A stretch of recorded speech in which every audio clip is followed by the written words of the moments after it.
জানো, কালকে আমাদের পাড়াতে ছিল অন্নপূর্ণা মায়ের পুজোর ভোগ। কালকে ছিল নবমী, তার উদ্দেশ্যেই এখানে ভোগ খাওয়ায় প্রত্যেক বছর। কত দূর দূর থেকে যে লোক এখানে খেতে আসে তা তোমরা না দেখলে বুঝতেই পারবে না। পুরো সন্ধে থেকে রাত্রির 11টা, 11:30 পর্যন্ত লোক এখানে খেতেই থাকে। আর এই দেখো, এখানে যারা বাড়িতে নিয়ে যাবে ভোগ তাদের জন্য এখানে এই দাদাগুলো দাঁড়িয়ে থাকে, আর ভোগ তুলে দেওয়ার জন্য দাদাগুলো দাঁড়িয়ে থাকে। আর এইখানে আমরাও বসে পড়েছিলাম ভোগ খাওয়ার জন্য।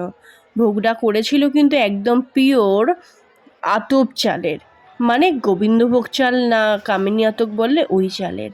বেশ সুন্দর গন্ধ বেরোছিল আর খেতেও সুন্দর লেগেছিল।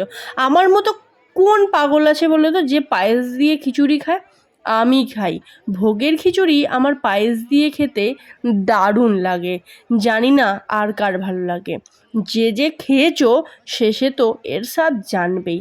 যাই হোক, তো খেতে খেতে একটা কাকু ছিল, কাকুটাকে বললাম আরেকটু পায়েস দাও তো আমাকে। দেখো, আমার খাওয়া কিন্তু অলমোস্ট শেষ, আর কাকু আমাকে আরেকটু পায়েস দিয়ে দিয়েছে।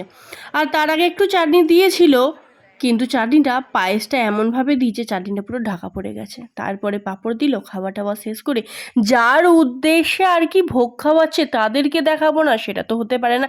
এই হচ্ছে আমাদের শিব এবং পার্বতী। তো যাই হোক, অনেক রাত্রির হয়ে গেছে, প্রায় 10:30, 11:15। এখন বাই, বাড়ি যেতে হবে, বাই।